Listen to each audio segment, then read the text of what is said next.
달성군 대구교도소가 내년 하반기 이전을 앞두고 교도소터를 어떻게 활용할지 전망이 엇갈립니다. 대구시가 기업하기 좋은 도시를 만들기 위해 원스톱 기업 투자센터를 열었습니다. 올해로 3회째를 맞는 세계 유산 축전이 다음 달 3일 안동과 영주에서 시작합니다. 어떤 볼거리가 있는지 소개합니다. 육아천국 스웨덴의 육아휴직 제도를 살펴봅니다. 부모가 동등하게 사용하며 소득의 80%를 지원합니다. 여러분 안녕하십니까. 8월 11일 목요일 아침 대구 MBC 뉴스투데이입니다. 네, 오늘 대구와 경북도 정체 전선의 영향을 받아 비가 내리겠습니다. 특히 경북 북부 내륙은 호우특보가 발효 중인 가운데 많은 비가 예상됩니다. 유하경 기상캐스터입니다. 며칠째 정체전선의 영향을 받아 중부지방을 중심으로 많은 양의 비가 쏟아지고 있는데요. 오전 7시 기준 오늘 레이더 화면 보시면 남북으로 좁게 이어져 있던 비구름대가 전체적으로 넓게 퍼져 있는 모습입니다. 현재는 소강 상태를 보이는 곳도 있고요. 대구와 경북은 오늘 오전 9시를 기점으로 비구름대의 영향권에 들겠고 오전 11시에는 경북 동해안 일부 지역을 제외한 대부분 지역에서 비가 내릴 것으로 전망됩니다. 특히 많은 곳은 최고 30mm 이상의 비가 쏟아지는 곳도 있으니까요. 오늘도 비 피해 없도록 유의하셔야겠습니다. 오늘 대체로 흐린 가운데 비는 지역별로 차이를 보이겠는데요. 경북 북부 내륙을 중심으로는 호우주의보가 발효 중인 가운데 내일까지 50에서 100mm가량의 많은 양의 비가 쏟아지겠습니다. 또 대구와 경북 남부, 경북 동해안 지역에는 20에서 60mm의 비가 산발적으로 내리겠고요. 한편 계속해서 이어지던 폭염특보는 모두 해제가 됐지만요. 비가 그치고 습도가 오르면서 다시 기온이 높게 오르겠습니다. 대구의 기온 25도, 안동 24도, 포항 27도로 시작해서요. 한낮에는 대구 30도, 안동 27도, 포항 32도까지 오를 것으로 전망됩니다. 내일까지는 계속해서 비가 이어지겠고요. 주말부터는 기온이 오름세 보일 전망입니다. 날씨였습니다. 대구 교도소가 내년 하반기 이전을 목표로 하고 있는데요. 이전하고 남은 교도소 터를 어떻게 개발할지를 두고 달성군과 기획재정부가 3년째 상반되는 입장을 보이며 개발이 지지부진한 상황입니다. 최근 달성군과 기재부가 후적지 개발을 위한 전담 조직을 구성했는데 입장차가 좁혀질지 주목됩니다. 양관희 기자가 보도합니다. 대구 달성군 화원읍에 있는 대구 교도소가 내년 하반기쯤 합인면으로 이전합니다. 이전 뒤 남은 땅을 어떻게 개발할지 달성군과 기획재정부는 3년째 첨예하게 맞서고 있습니다. 우선 달성군은 후적지를 공공시설로만 개발해야 한다고 주장합니다. 대구 교도소 인근 주민들이 받은 피해를 보상하기 위해 문화공간을 조성해야 한다는 겁니다. 달성군은 국립근대미술관을 후적지에 유치하는 안을 밀고 있습니다. 여의치 않으면 복합문화예술 공간인 에이스파크를 조성하겠다는 보관도 갖고 있습니다. 달성군은 대구 교도소를 관리하는 법무부가 현 부지를 공공시설로만 활용하는 조건으로 이전을 결정했다고도 주장하고 있습니다. 50년 이상 교도소로 개발에 제한이 되었고 지역 발전이 지지부진했던 그런 피해를 이번에는 우리 주민들이 이용할 수 있는 그런 문화공간으로 100% 활용되기를 그래서 바라고 있습니다. 기재부는 해당 부지를 위탁 개발하기로 정해 달성군 안은 현실적으로 어렵다는 입장입니다. 위탁 사업자인 LH가 토지 조성 등 개발에 드는 비용을 회수해야 해 부지 일부를 주택 용지로 조성한 뒤 민간에 매각해야 한다는 겁니다. 이렇게 되면 달성군 안과는 다르게 부지 일부에 민간 아파트가 들어섭니다. 거기 개발에 통한 수익의 일부를 자기의 비용을 이제 상계 처리하고 나머지 부분은 이제 국고에 납입을 하는 거거든요. 달성군이 후적지를 문화시설로만 조성하려면 국유지를 모두 매입해야 해 쉽지 않습니다. 결국 주택용지를 어느 선까지 허용할지에서 타협이 이뤄질 수 있습니다.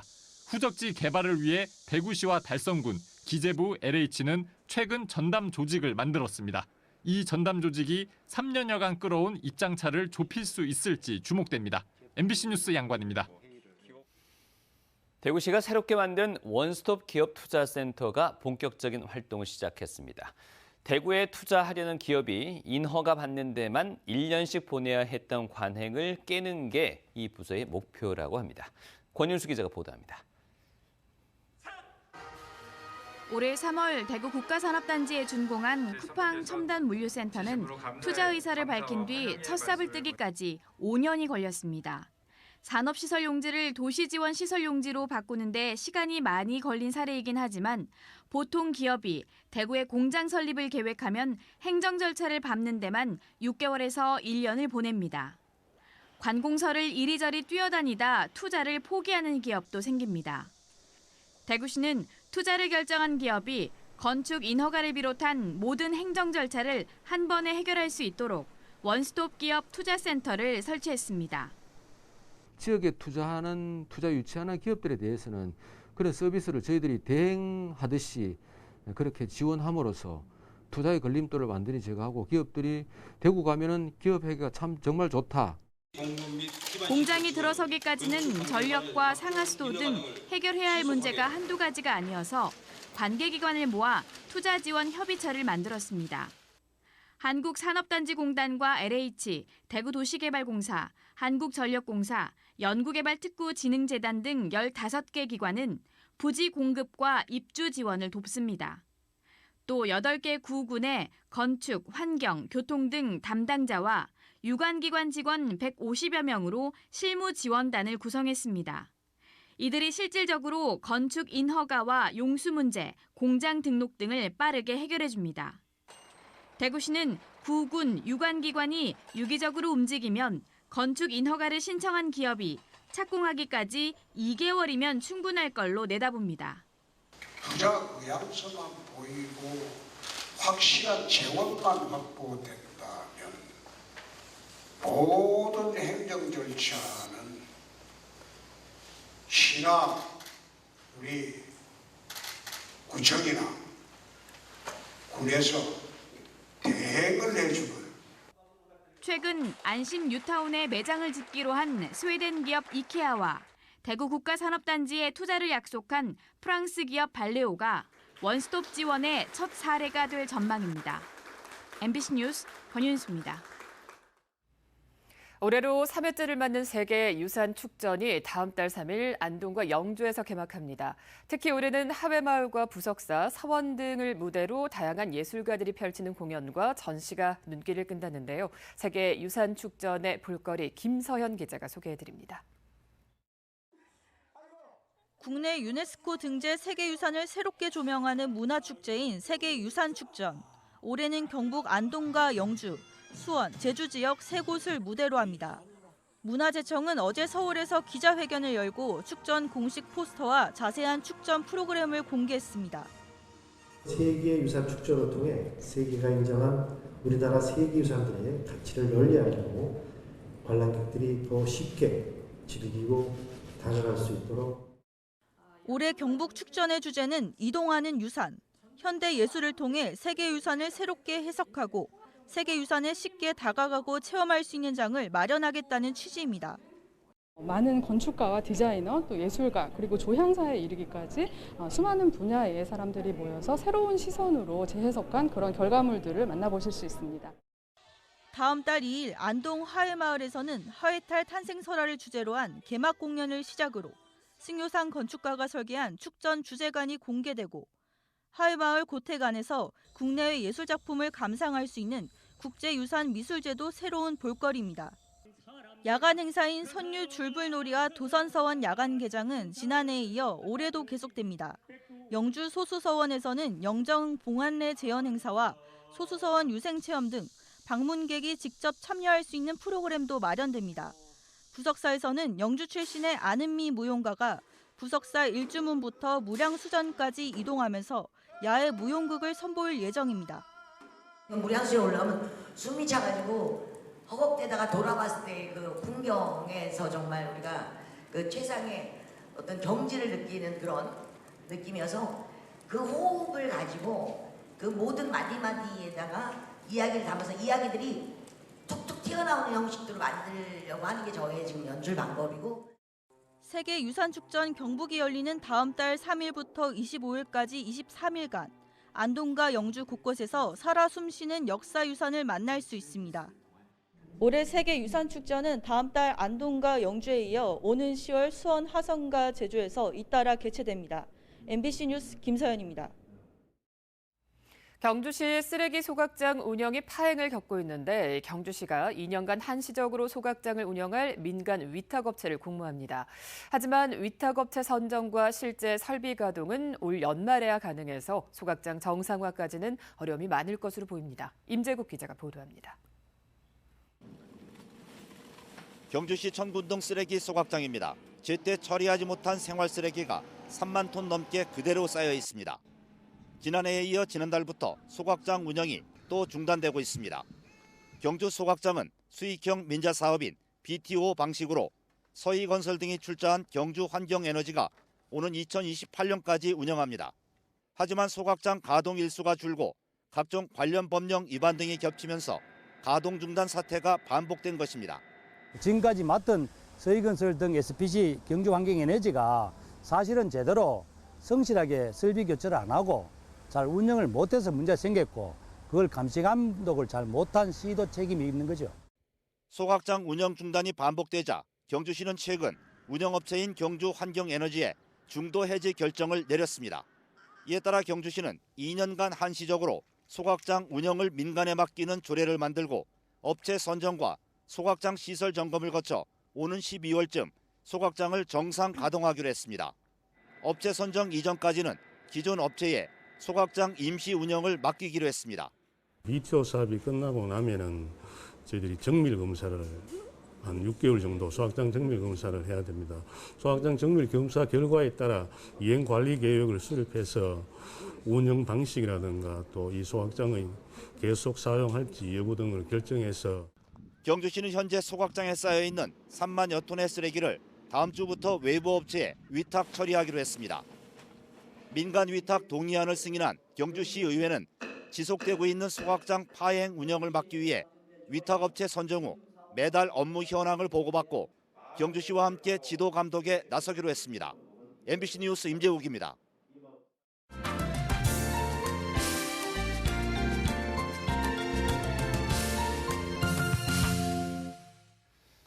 육아 천국이라 불리는 스웨덴에서 가장 눈에 띄는 건 육아휴직 제도라고 합니다. 엄마와 아빠가 동등하게 육아휴직을 사용할 수 있도록 한 데다 소득의 80% 이상을 지원하기 때문에 아빠의 육아휴직 참여가 매우 활발하다고 합니다. 울산 MBC 문철진 기자가 취재했습니다. 스톡홀름에서 직장을 다니며 두 아이를 키우고 있는 에크 부부. 지난해 둘째가 태어난 후 엄마가 두 번째 육아휴직에 들어가 6달째 집에서 아이를 돌보고 있습니다. 2달 뒤에는 아빠가 바통을 이어받아 6달 동안 육아휴직을 시작합니다. 적어도 스웨덴에선 엄마가 혼자 육아를 부담하는 이른바 독박 육아는 찾아보기 힘듭니다. We work together as a team and I can't breastfeed, so that's very reasonable that it is what it is. But I mean, I can do other things. I can take her in the morning. I mean, I can go out with the trolley and just walk around for hours. 육아휴직이 끝나면 엄마는 다시 일터로 돌아갑니다. 아빠가 육아를 전담하기 때문에 일에 더 집중할 수 있습니다. I could feel calm when I was at work. I didn't feel stressed, like, oh, I have to get home early and pick up Lykke from preschool, or because I knew that she was with her dad. So I could really focus on my work. 1974년에 세계 최초로 부모 육아휴직 제도를 도입한 스웨덴은 480일의 유급 휴가를 부모에게 제공합니다. 자녀가 만 8살이 되기 전까지 육아휴직은 언제든 이용할 수 있고 전일과 반일, 심지어 시간 단위로까지 쪼개 쓸 수도 있습니다. 480일은 아빠와 엄마가 나눠 쓸 수 있는데 한 사람이 최소 90일 이상 사용하도록 의무 할당 제도 시행하고 있습니다. 아빠의 육아휴직을 사실상 강제한 겁니다. 육아휴직을 하면 소득의 80%를 정부가 지원하기 때문에 아빠들도 경제적인 부담에서 벗어나 육아휴직을 사용할 수 있습니다. 덕분에 스웨덴의 육아휴직 사용 비율은 여성이 54%, 남성이 46%로 격차가 8%포인트에 불과합니다. 여전히 여성이 남성보다 3배 이상 육아휴직을 많이 사용하는 우리나라와 큰 차이를 보입니다. 소득 대체율이 높을수록 특히 남성에게 영향을 미쳐요. 왜냐하면 거의 모든 사회에서 남성들의 수입이 여성보다는 높기 때문에 소득 대체율이 높을수록 남성들이 육아휴직을 사용할 가능성이 더 높아지는 거죠. 한국도 육아휴직 기간 동안 통상임금의 80%를 지급하지만 월 150만 원의 상한액이 설정돼 있어서 소득 수준에 따라 손실이 크게 발생할 수 있습니다. 반면 스웨덴은 상한액이 1,030만 원으로 높아 육아휴직을 해도 경제적 손실이 크게 일어나지 않습니다. 고용보험에 가입한 노동자에게만 육아휴직 급여를 제공하는 우리나라와 달리 스웨덴은 직장이나 소득이 없는 사람에게도 폭넓게 지원금을 주는 것도 특징입니다. 소득 불평등이 적은 스웨덴의 사례를 우리나라에 그대로 적용하기는 힘듭니다. 다만 우리도 이미 시행하고 있는 육아휴직 제도라도 제대로 정착시킬 수 있는 방안을 적극적으로 찾아야 할 때라는 점은 분명해 보입니다. MBC 뉴스 문철전입니다. 광주에서는 하루 평균 600톤의 생활 쓰레기가 나오고 있습니다. 지금은 모두 양과동의 매립장에 그대로 묻고 있는데 매립장 시설이 한계에 다다르고 있어 이 소각 시설은 없어 쓰레기 대란이 곧 현실화할 것이라는 우려가 나오고 있습니다. 광주 MBC의 송정근 기자입니다. 이른 아침부터 환경미화원이 쓰레기를 수거합니다. 오전 7시부터 작업을 시작해 8시간 동안 거리를 돌며 쓰레기 4톤가량을 수거합니다. 코로나 한참 활성화됐을 때 쓰레기 양이 좀 줄다가 코로나가 지금 어느 정도 끝났거든요. 끝나는 상황에서 지금 쓰레기 양이 3배, 4배씩 이렇게 나오고 있습니다. 엄청나게 나오고 있어요. 이렇게 광주 각지에서 하루 평균 600톤의 쓰레기가 수거되는데 모두 남구에 있는 양과동 매립장으로 옮겨집니다. 현재 사용하고 있는 2-109는 당초 2027년까지 사용하기로 계획됐지만 4년이나 사용 연한이 앞당겨져 내년 3월 포화 상태에 이를 것으로 예상되고 있습니다. 상무소각장의 조기 폐쇄와 나주 SRF 갈등으로 쓰레기 직매립량이 증가했기 때문입니다. 실제로 나주 SRF가 처음 가동한 지난 2017년의 광주 쓰레기 하루 평균 반입량은 380여 톤이었지만 SRF 가동 중지와 상무소각장 폐쇄로 인해 이듬해 반입량은 770여 톤으로 2배 정도 뛰었습니다. 이후 4년 동안 꾸준히 600여 톤을 웃돌고 있습니다. SRF 시설이 정상 가동이 안 되다 보니까 광주광역시에서 발생된 모든 생활 쓰레기가 이 매립장으로 매립하게 됐습니다. 그러다 보니까 당초에 예정했던 기간보다 더 앞당겨져서 쓰레기가 2-1단계가 만장이 된 겁니다. 광주시가 대안으로 2-209를 올해 말 준공할 예정이지만 역시 2029년이면 매립이 더 어렵게 될 것으로 예상되고 있습니다. 여기에 정부가 폐기물관리법 시행규칙을 공포해 2030년부터 종량제 봉투로 수거하는 생활 폐기물을 더 이상 직매립할 수 없게 됐습니다. 쓰레기 대란이 불보듯 뻔한 상황. 광주시는 소각장 건설을 통해 이 문제를 해결한다는 계획입니다. 2030년 생활 폐기물 직매립 금지에 대비하기 위하여 우리 시도 재활용 시설 확충과 폐기물 처리 시설 건설 필요성에 대하여 자원순환 처리책의 전환을 위한 용역을 전국 광역단체 중 대형 소각장이 유일하게 없는 광주시. 현재까지 쓰레기 처리 방법에 대한 대안이 없는 상황이어서 쓰레기 대란을 막을 골든타임을 놓치지 않으려면 소각장 설치 등 광주시의 빠른 결단이 필요해 보입니다. MBC 뉴스 송정근입니다. 더불어민주당 강민구 대구시당 위원장과 인미애 경북도당 위원장 및 25명의 지역위원장이 당대표 후보 등에게 취약지역 예산 지원 확대 등을 촉구하고 나섰습니다.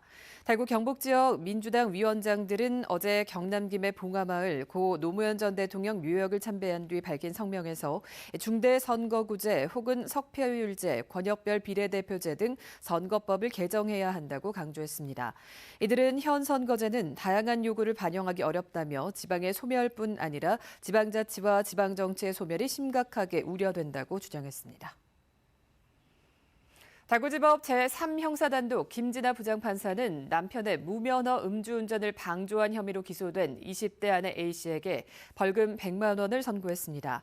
A씨는 지난 4월 초 대구 동구에 있는 한 식당 앞에서 자신과 함께 술을 마신 남편에게 아이가 보챈다며 빨리 집으로 가자고 독촉해 무면허에다 면허 정지 수치인 혈중알코올 농도 0.04% 상태로 도로 200m가량을 운전하게 한 혐의로 재판에 넘겨졌습니다.